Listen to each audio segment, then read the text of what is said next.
Bem-vindo a todos no Seminário de Brasileiro de Probabilidade. Hoje temos o grande prazer de acolher o Milton, que vai falar de Teorema Central do Limite para estados estacionários.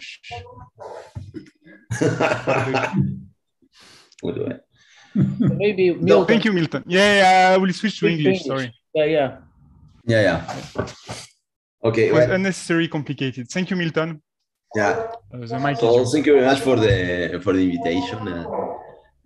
So I'm going to talk about a joint work with Patrícia Gonçalves, Rodrigo Marinho, and Otávio Menezes.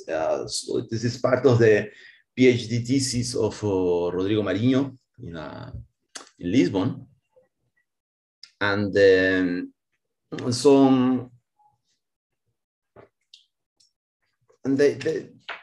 idea, so this CLT for NESS means central limit theorem for non-equilibrium stationary state. So I want to start explaining you what does it mean this non-equilibrium stationary states. So what are these non-equilibrium stationary states? Okay, so this NESS, so it's acronym for non-equilibrium stationary states, and these non-equilibrium stationary states are everywhere in nature. So one can see that they are found everywhere, and they are very important for lots of reasons. There are a lot of mechanisms, especially in chemistry and biology, that work with these non-equilibrium stationary states. And from the mathematical point of view, there is a big challenge, which is how to describe these non-equilibrium stationary states, because they are not, do not satisfy the classical physical principles. So if you try to use classical thermodynamics, for example, to do thermodynamics or statistical mechanics with these non-equilibrium stationary states, it doesn't work, because they are different from the equilibrium stationary states, which are the ones for which thermodynamics works well. Okay, so let me give you some examples. So you see, so this is a non-equilibrium stationary state. Okay, so hurricanes, okay, or tropical storms, because they call hurricanes only if they happen in the Atlantic. No, there are also typhoons and monsoons, etc. So these tropical storms are one example of non-equilibrium stationary state. So what is going on is that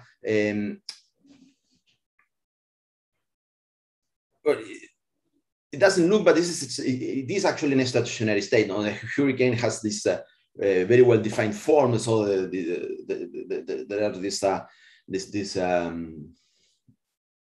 sort of spirals going around, and you have in the middle a tube which is more or less quiet with respect to the surroundings, and what these tropical storms are doing is that they are transferring heat from the warm sea to the cold upper layer of the atmosphere. And what is remarkable is that this way to transfer heat between these two heat reservoirs at different temperature is very efficient. It's extremely efficient. That is why hurricanes are so powerful. So you can, since they're very efficient, they transmit energy in a very efficient way. They can also do a lot of work with this transfer of energy.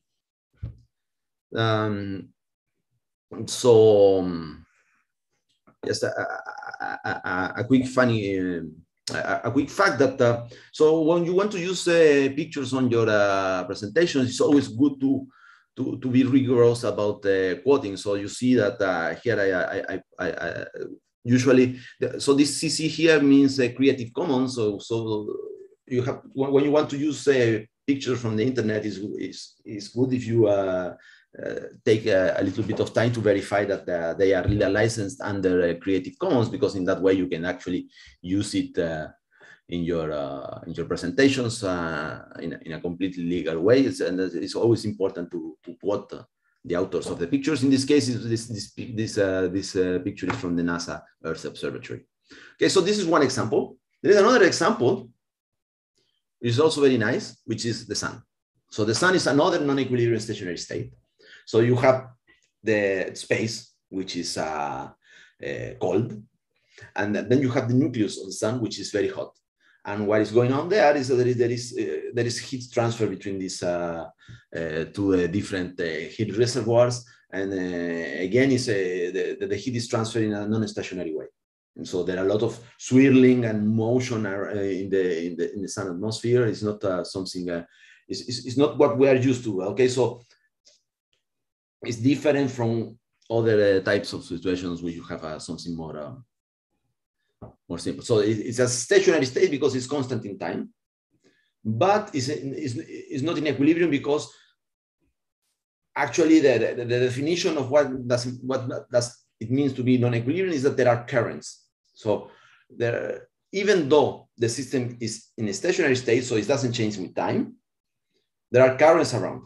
Okay, so these currents are non-zero, and they, for example, are responsible for the heat transfer. And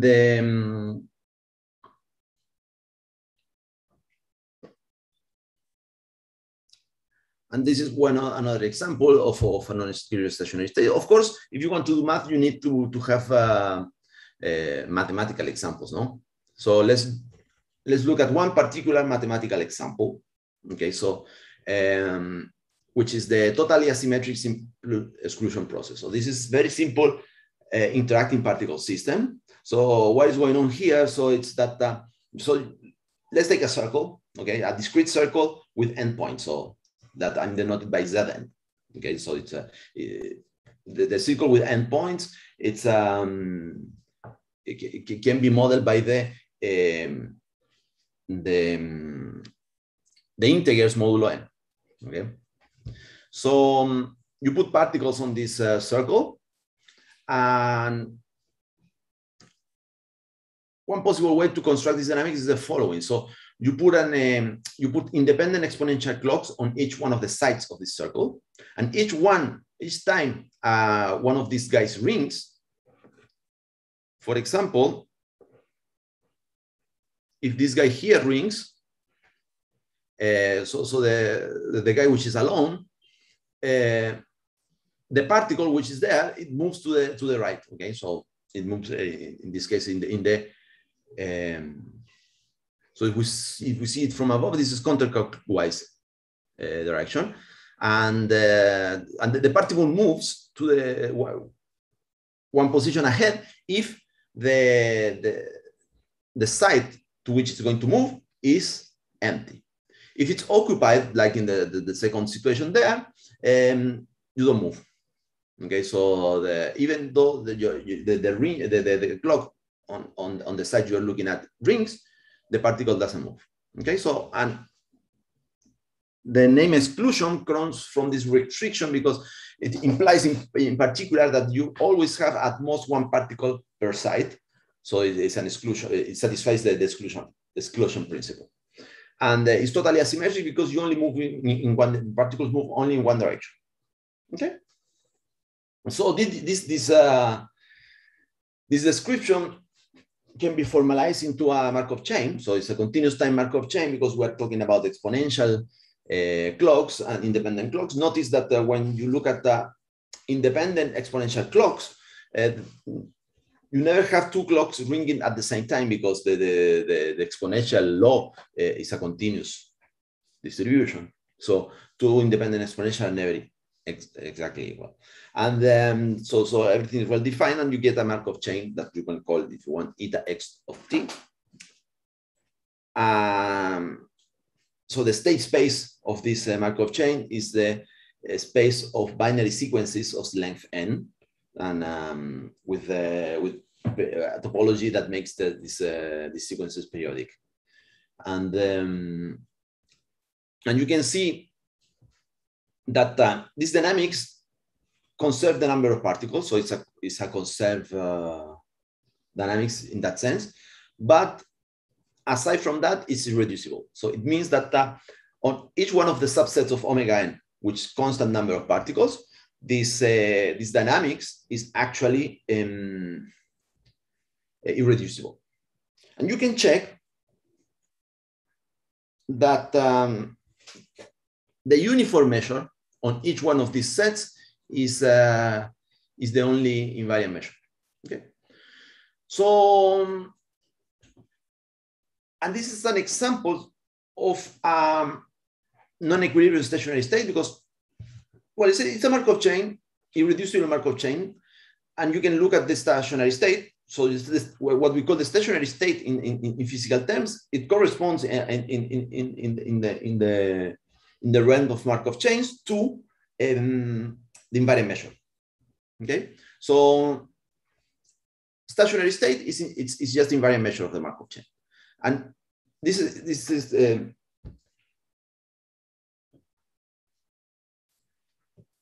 at least when looking at one fixed Markov chain, the equilibrium non-equilibrium distinction comes from the fact of comes from whether this invariant measure is reversible or non-reversible with respect to this Markov chain. So it's an irreducible Markov chain, and it could be reversible, it could not, and maybe it's not reversible. So when it's not reversible, we say that we're in the presence of an unequilibrium stationary state. So what is a non-equilibrium stationary state in the realm of Markov chains? It's an invariant measure which is non-reversible.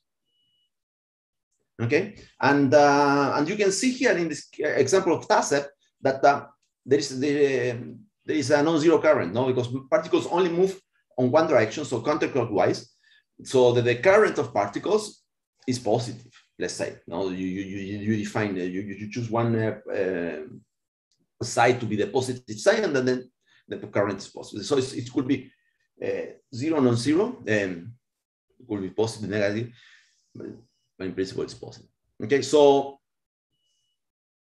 that's what's happened with for example with TASEP. But just a quick remark, it's that in general, when you look at physical situations, you call stationary state non-equilibrium stationary state a NESS if there are currents on the system. Okay, but for Markov chains is more general. Okay, for example, when the number of particles is exactly equal to 1/2 of the number of sides, you can check that the current is actually zero in the stationary state.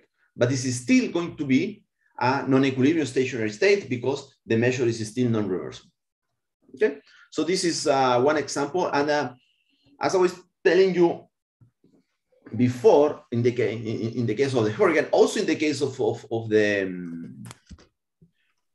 the sun, this is something remarkable, is that it doesn't look like the sun. Yes. I have a question about your definition of current. I don't understand well what you say when the density is 1/2, then you have zero current. It's the average current. Okay.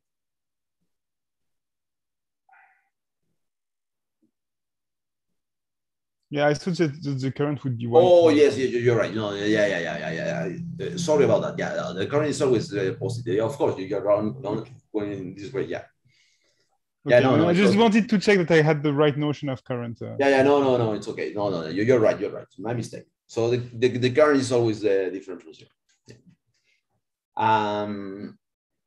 So, but something which is remarkable about the non-equilibrium stationary state is that they're very efficient. So you have a stationary state that is not in equilibrium. You need energy to maintain it because it's non-equilibrium. But the energy that you need to maintain these states is sort of small in some sense.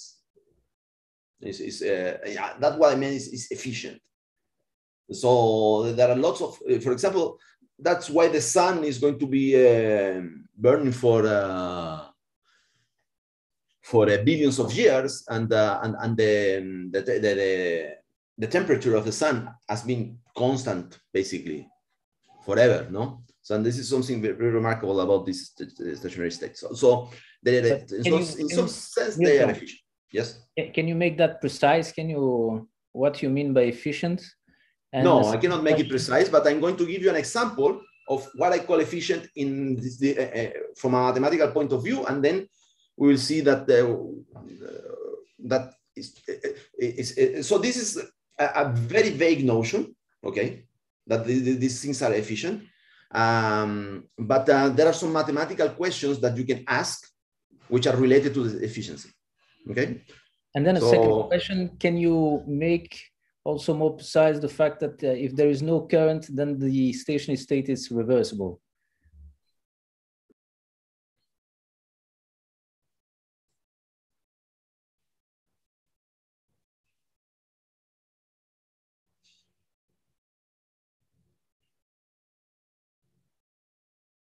Yeah, you can make it more precise, but it's kind of annoying because so for Markov chains, what happens is that you can always, when you have the stationary state, you can decompose it. So when it's reversible, what happens is that you have the tail balance.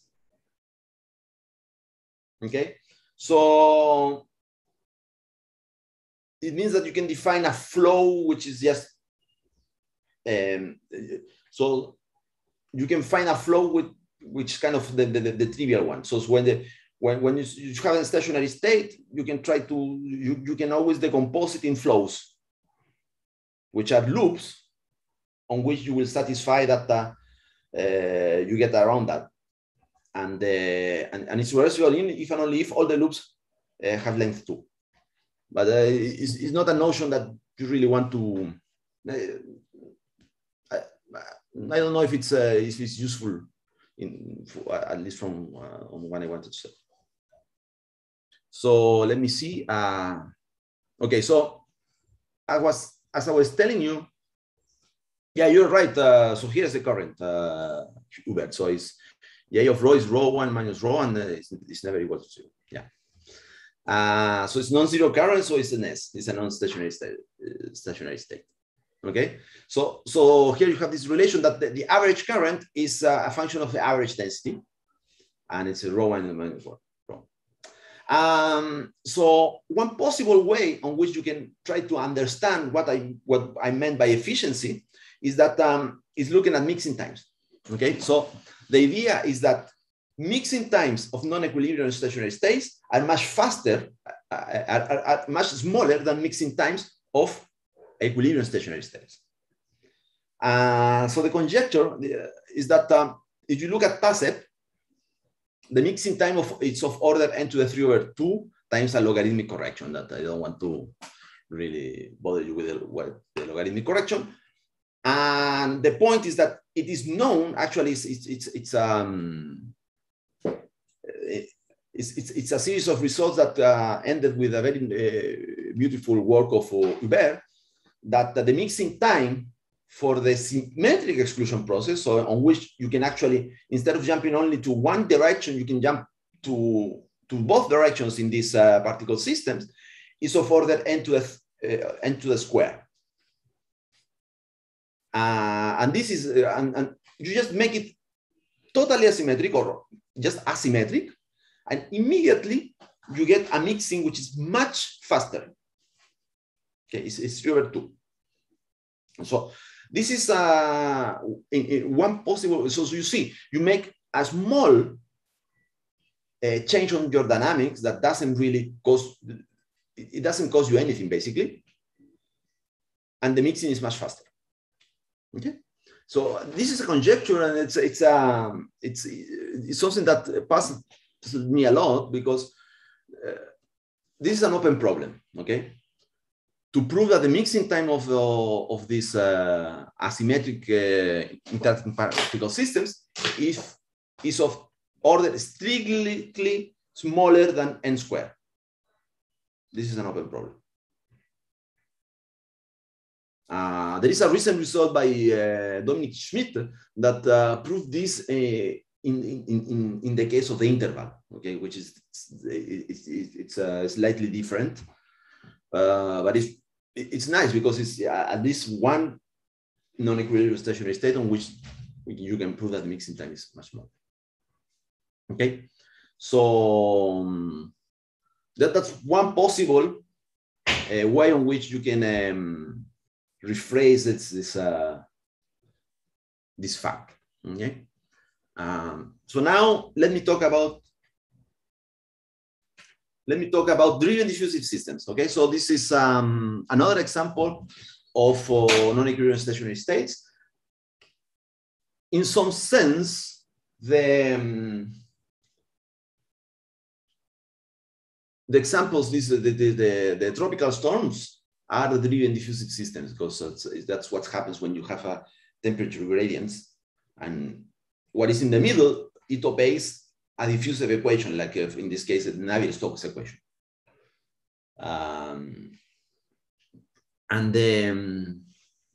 I'm not completely sure about the sun. I don't remember exactly if it's also a diffusive system or not, but maybe it is. I don't remember very well. But so let me give you an example of a driven diffusive system, and let's see what can we say about them. Okay. So in a driven diffusive system, what happens is that there are two components of the, so it's an interacting system. So there are particles or components or whatever that they interact, and there are two effects. Okay, so one is diffusion. Okay, so they diffuse in some way, and on top of that, there is another mechanism going on which drives the system out of its natural stationary state. So you have a diffusive system. The stationary states are kind of, in some sense, classical thermodynamics works. And so the diffusive part of the dynamics is given by the exclusion and exclusion dynamics, and the driven part is going to, I'm going to choose reaction dynamics. There are other ways you can do. You can subject your particles to the interaction with an external field, or you can do boundary conditions. So like in the case of the hurricane, you have two heat reservoirs at different temperatures. Those also are driven diffusive systems. And the exclusion dynamics, how does the exclusion dynamics work? So we start with a lattice, okay? So a discrete system, so we want to define the Markov chain, so we need a discrete setup. And you take the lattice of dimension d, and you take it periodic, because always periodic is simpler, okay? So sometimes people say it's a little bit unrealistic, but surprisingly, physicists do that all the time. They work on the torus, although the torus topology doesn't really exist, but they do it all the time. And so if physicists do it, why shouldn't we? And so this is a lattice, and then you define you say that two sides of this lattice are neighbors if they are at distance 1 in the, let's say, L1 node, which means also you have 2D directions, so each side has 2D neighbors. And now how does this exclusion dynamic works? So you see that if you have two neighbors, one with a particle, one with an empty side, they exchange the particle and the empty side with an exponential rate n squared, okay? So the n squared is there because I want the system to be diffusive, and we know that in a system of size n, the time scale on which diffusion appears is n squared. Okay, so this is the exclusion dynamics, and as before, you had at most one particle per side, and now the evolution is symmetric. Okay, so you go there and you can go back, and so you can go to any of your 2D neighbors with the same rate, if the site to which you attempt to go is empty. So that's the exclusion part of the dynamics. and then there is a reaction dynamics. Okay, so reaction, what does it mean? It means that when a site is empty, there is a chance to create a particle, and when the site has a particle, there is a chance to annihilate the particle. So particles are created and destroyed with some rate. Okay, so this is the situation in chemical reactions. Okay, so what usually happens is that you have a pump which is injecting some component to some mixture, and there is a chemical reaction that transforms this component in another thing which you then extract.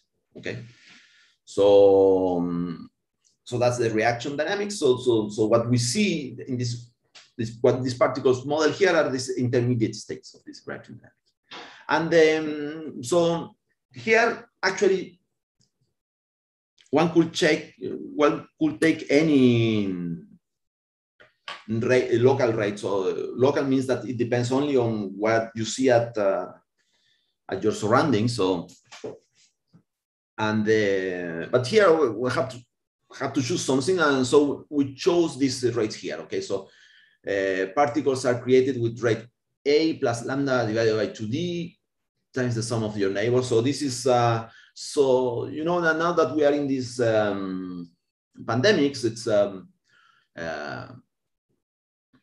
it's very popular to choose whenever you have the chance to choose something, you choose it as the contact process, because you know it's popular these days.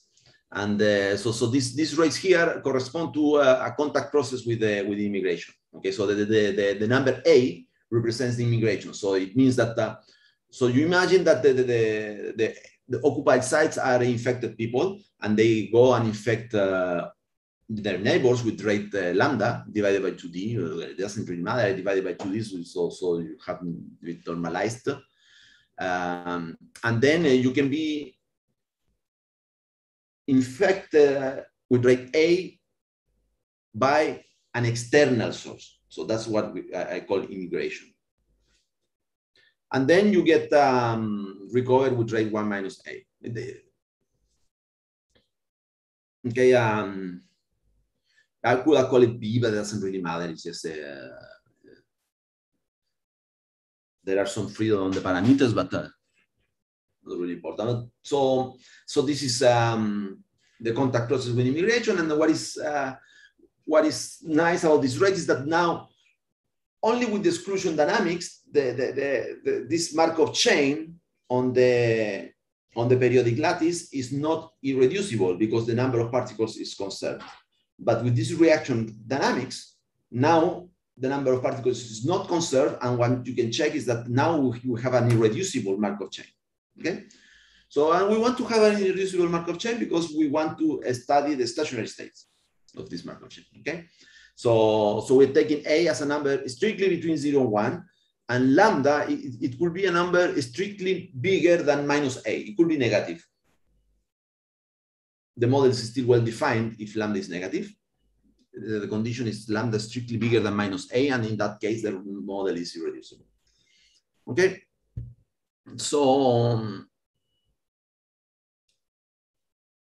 this is the model we are going to consider, and it's one example of what people call a driven diffusing system. Okay, so it's diffusive because of the exclusion dynamics is diffusive, and now it's driven out of this.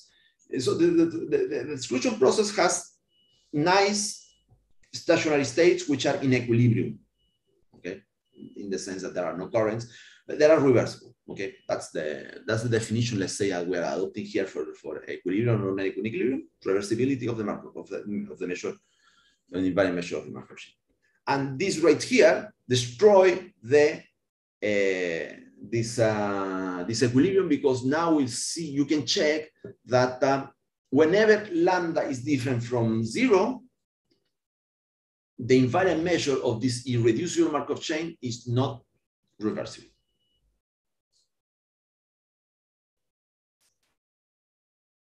Okay, so as I was saying, if A is strictly between 0 and 1, and lambda is strictly bigger than minus A, this Markov chain is irreducible.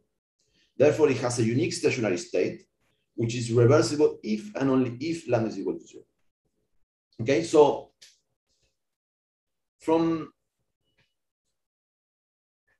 if you want to, we can say that a non-equilibrium stationary state is just a non-reversible Markov chain.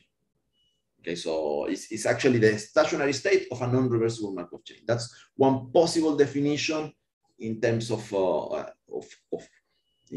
one possible mathematical definition of that. Yeah. So for driven diffusive systems, there's actually nice theory of for non-equilibrium stationary states. You can actually make thermodynamics work. And this is what is called the, well, it's not MCF, it's FNFT, Macroscopic Fluctuation Theory. Okay, so macroscopic fluctuation theory is a theory proposed in a series of papers by Bertini, Solé, Gabriel, Jonadas in Landin, and the aim of this theory is to understand and see whether you can do thermodynamics or something that resembles thermodynamics. So whether you can describe these stationary states in some way. Okay. So macroscopic fluctuation theory gives you a precise description of the limit behavior of the invariant measure at the level of large deviations. Okay. So if you are picky in mathematical sense, you can actually prove everything for a large class of models, and you cannot prove everything for a larger class of models, but still, what is nice is that you get after doing the mathematics, you get a sound physical theory that depends on some thermodynamics quantities. Okay, so you have a system, a driven diffusive system, and if you are able to identify some key thermodynamic quantities, you can actually formulate macroscopic fluctuation theory, and you can predict how the stationary states are going to be, at least at the level of large deviations. Okay, so for our model, for the model I just presented here, I just defined here with this contact-like interaction, the validity of macroscopic fluctuation theory has been proved at various levels of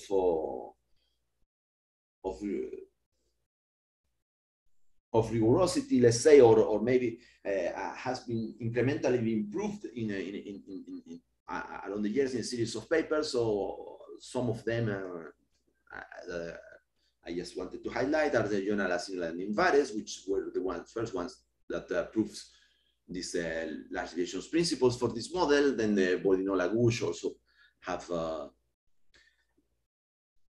they prove the validity, let's say, of macroscopic fluctuation theory in terms of dynamics, and then Farfán, Landin, Sunoda, they pass to the limit. So because this macroscopic fluctuation theory, at least at the mathematical level, it gives you a large deviations principle for trajectories, okay, for the Markov chain up to a time t.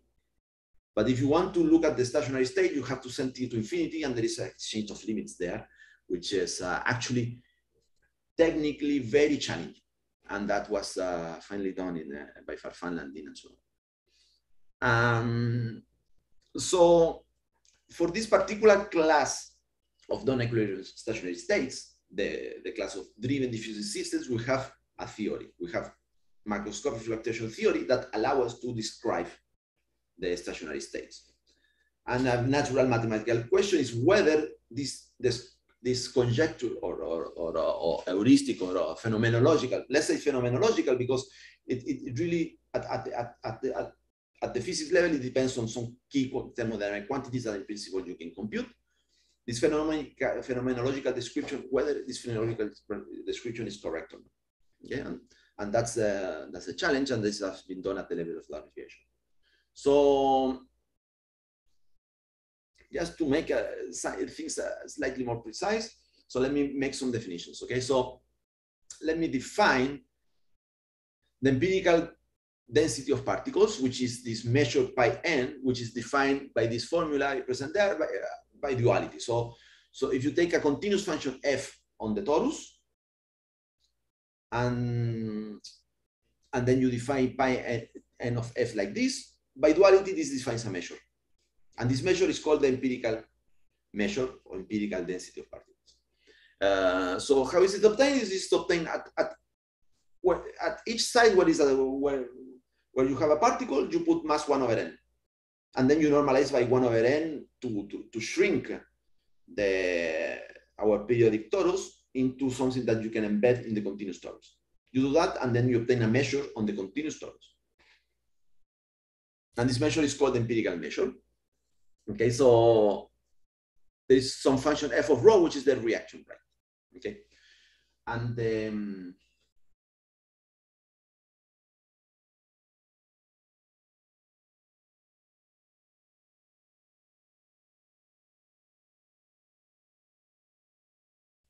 this reaction rate, it basically tells you how this the density of particles changes due to the creation and annihilation of particles.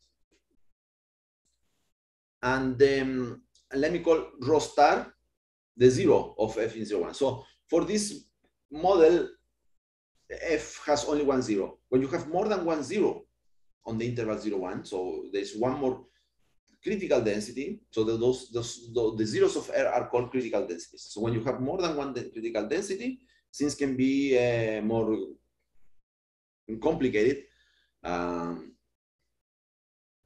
And in fact, we don't really know what is going to happen at the level of the CLT that I'm going to present here.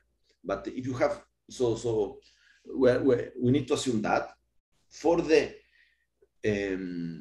class of models I defined here, this contact-like process, is this true that f has exactly 1, 0 in the interval 0, 1 that I'm going to call rho star.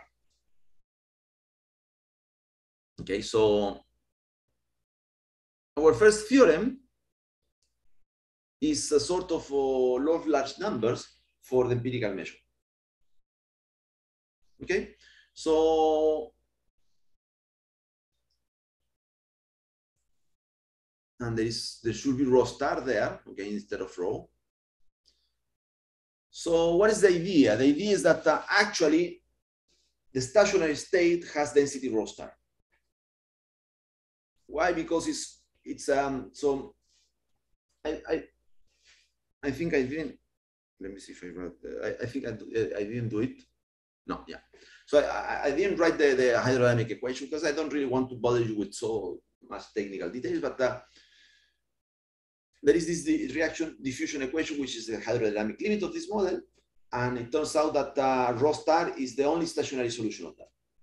And because of that, the stationary state has density rho star. Well, if it has density rho star, it means that pi n of f converges to the integral of f times rho star. And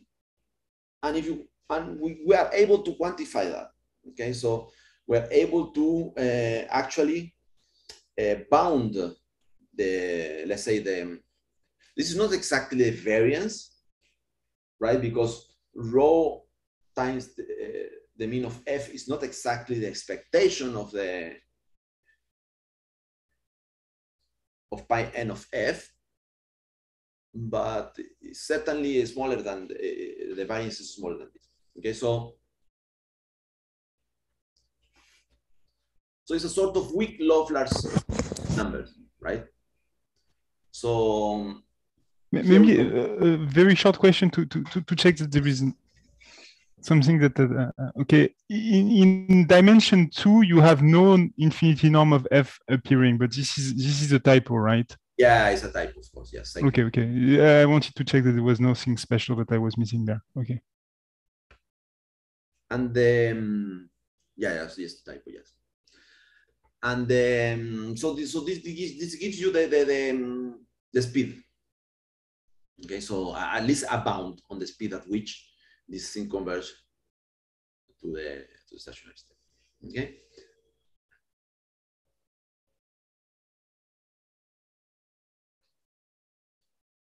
And so here we need a condition. Okay, so we actually need the lambda on the contact classes to be small enough. Okay, so it has to be smaller than some constant that depends on A. In our computations, they are explicit enough to actually give a bound. Okay, in terms of A, I think it's linear in A, but it's not very illuminating, so I'm not really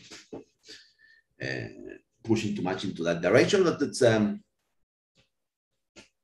it's one requirement we need in order to prove this bound. Notice that of course, when you have macroscopic fluctuation theory, you have large deviations for this object. So in principle, large deviations actually gives you some bounds. Okay, so and these bounds are compatible with the bounds that you should get with from large deviations. But of course, there is a problem of it's not really true that you can obtain a quantitative bound from a large deviations principle, because there is an exchange of limits that you need to justify. So it's not completely obvious that you can pass from one to the other. You should be able to do it, but that's not it's not immediate. And in particular, you see that here this bound is not asymptotic. No, it holds for any n. It's also true for n equals 4.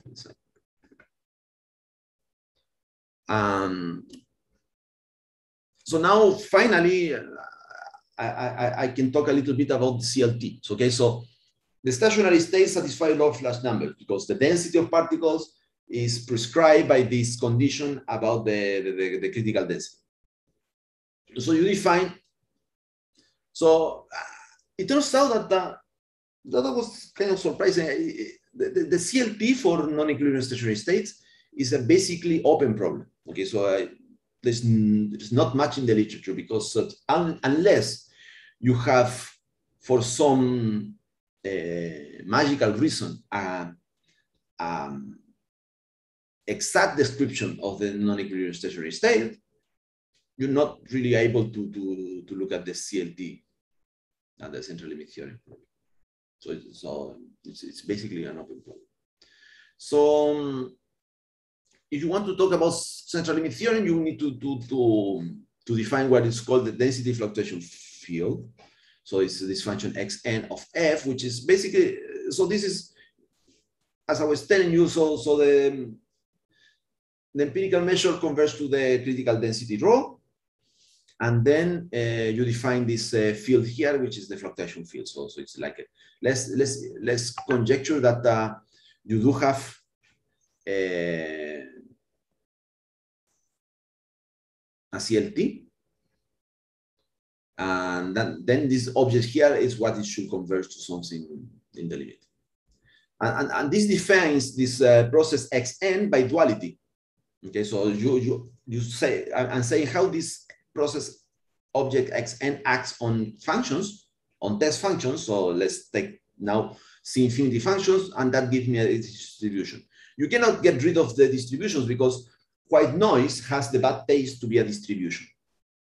Okay, so that means that when you look at space-time CLTs, you are doomed to look at distributions, because the simplest possible object that appears as a scaling limit of those things is the white noise, and that guy is already a distribution. Okay, So that's why, and then you really have to do it by the duality.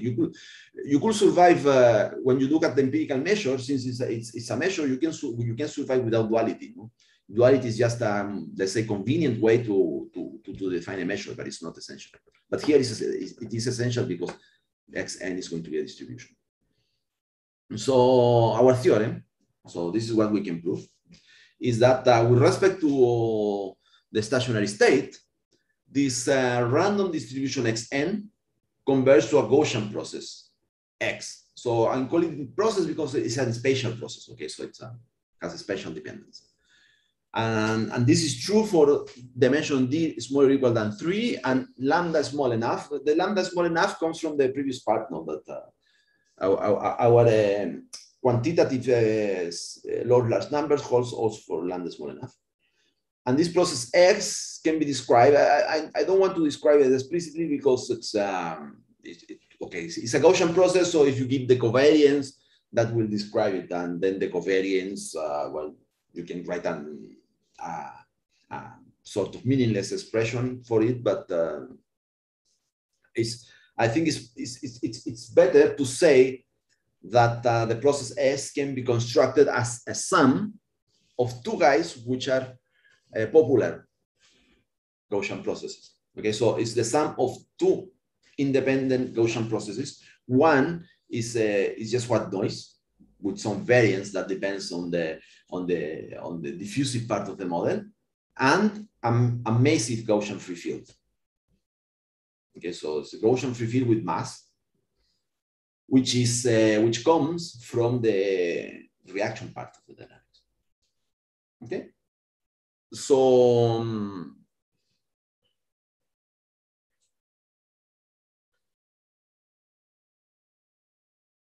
that's basically what I wanted to say. I think it's I don't really have time to enter into the proof of these things.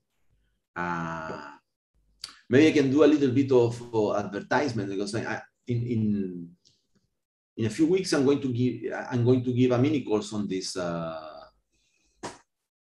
subject in a probability school that is organized by probability department in Bath University. So if you're interested, maybe you can attend the mini course if you're interested in the proofs of those things. So I think that's it. Let me stop here, and thank you very much for your attention. Thank you, Milton.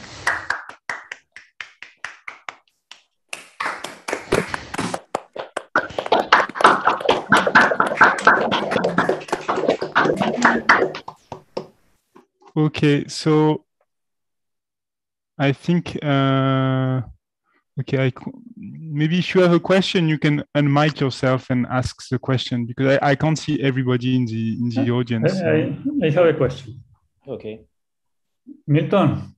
Yes. So what do you mean duality to construct the empirical measure? I didn't get that. Okay. No, it's not your duality. No, it's not probabilistic duality. It's duality in the sense of functional analysis. Ah, okay. So when you integrate against another function, nice function. Is that it? Ah, okay. Yeah. But not for the empirical measure. No, only for the limit you need that. No, you can also do it for the empirical measure. I mean, it defines some random object. Ah, okay. You take a test function that is nice, and then you integrate that. Yeah, okay. Yeah, of course, you maybe don't want to do that for the empirical measure, because it's a very concrete object. You don't really need it to do it. No, but it's fine. It's fine. I understand.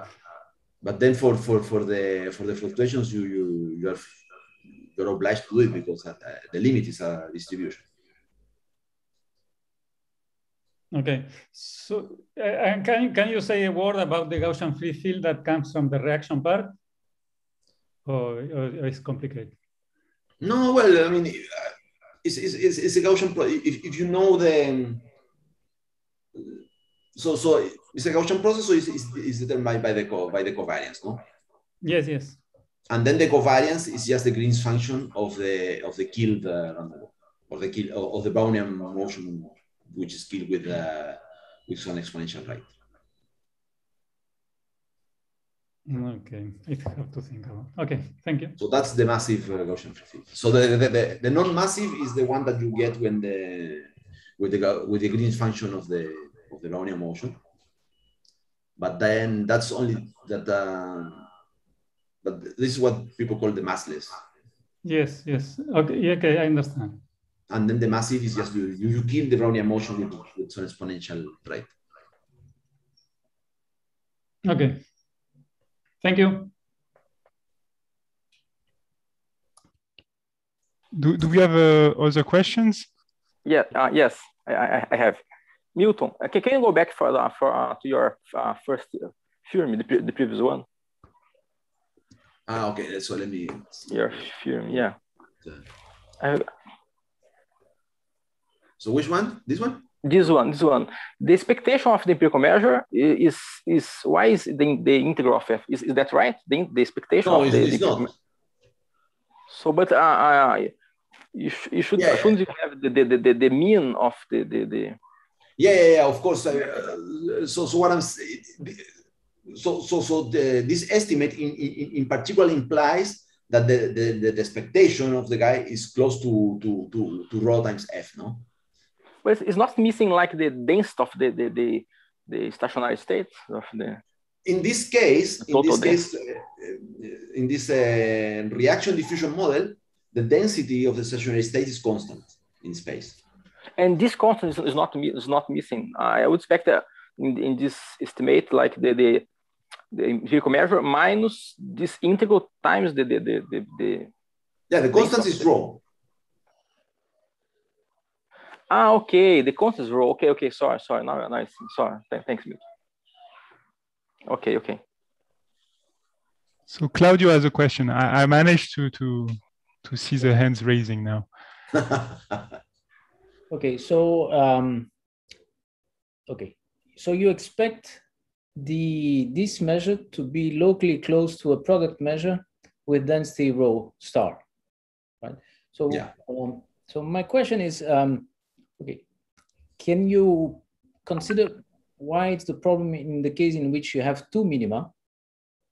If in the proof you are using this fact that you are very close to a product measure, at least locally, if your proof relies on some dynamical arguments or on the estimation of correlation functions? Yeah, so it relies on dynamical arguments. Okay, that's very important. So we basically use the. I don't know who was the first one who did that this dynamical argument, but it's we copy basically what you do in the paper with Farfan, no? So we copied a lot. We were very inspired by Farfan and Murray. Okay, so this is dynamical approach. So you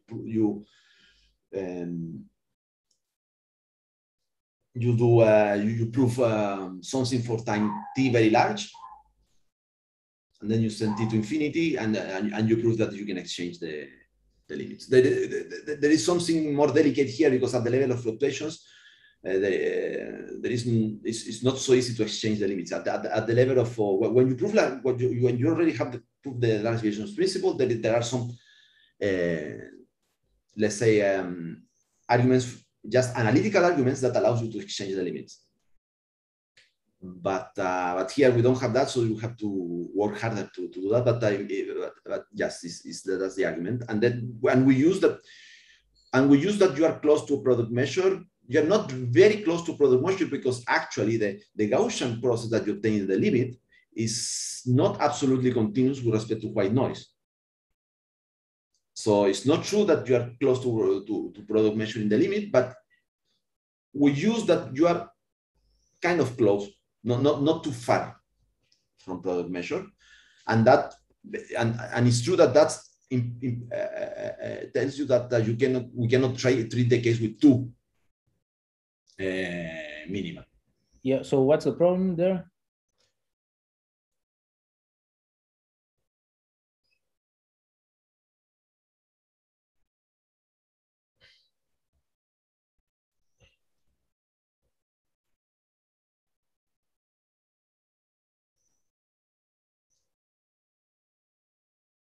Yeah, the problem there is that you don't go to so you have metastability in that case, no? So there's a different realm, no?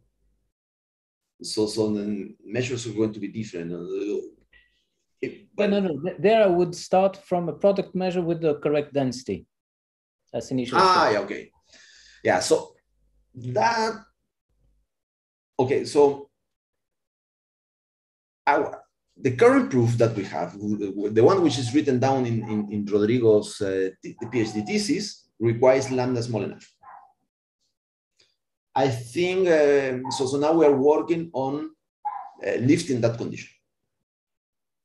Okay, so if the proof works without that assumption of lambda being small enough, then we have a chance to be able to prove what you're asking for. Okay, so the point, why do we need lambda small enough is because at some point we use log of F inequality. And then there is some constant that has to be smaller than another constant. Basically, the log of F constant, basically the lambda cannot be bigger than the log of F constant.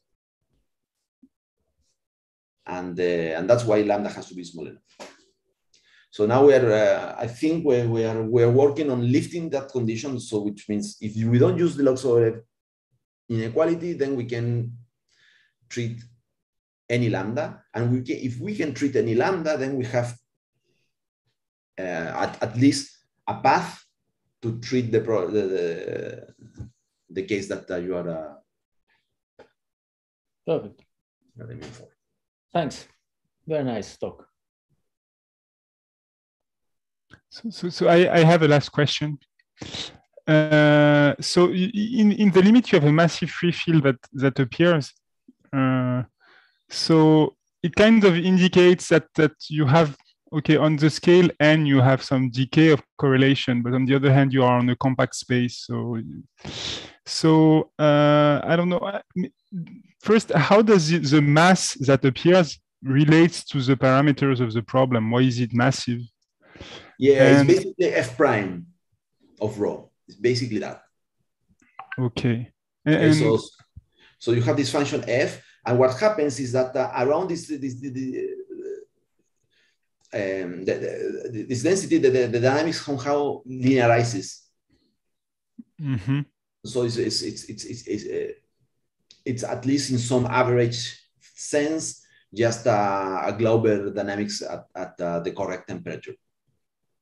And that temperature is related to f prime of rho, basically. Okay, and since you have this correlation, you maybe it should be possible to define infinite volume measure, right? Do you know if in that case you have, I don't know, existence of infinite volume measure with this density rho star and yeah, so this this is something I've been thinking about for a while. Our methods for the moment are clearly rely in finite volume because they use let's say a lot of us, not directly because we managed to hide these arguments somehow, but we use this idea, spectral ideas for Markov chains. Okay, so things like we know the spectral gap of the Markov chain, we know the log-Sobolev inequality and things like that, and we have some a priori bounds on how fast you go to equilibrium, and then you start to iterate somehow and get better. So those things don't work very well in infinite volume. Okay, when you go to infinite volume, when you do hydrodynamic limits, there is a problem. Okay, because it's very well known that you don't really want to do hydrodynamic limits in infinite volume. It's because it's annoying that there is this. So there are this entropy method of Baradan works, but you need to do something. So there are some adaptations, and I don't know if it's and it's probably my own fault, but I never have been able to reproduce any of these papers. Okay, so I never understood what they do. So there was always some computation that I don't understand, and I don't see how to proceed. But it's a little bit disappointing. But the methods of hydrodynamic limits, they work very well in finite volume, and when you go to infinite volume, they don't work as good. But yeah, you're right. Well, it would be nice to, let's say, if we were able to make this methodology working, the methodology of hydrodynamic limits in infinite volume, if we were able to make it work in our situation, then we will have a shot to prove what you are proposing. Thanks. Okay, so thank you very much, Milton, for this nice talk. And okay, I think we should meet next week for a talk of Mauro Mariani with a title to be announced. Thank you. Thank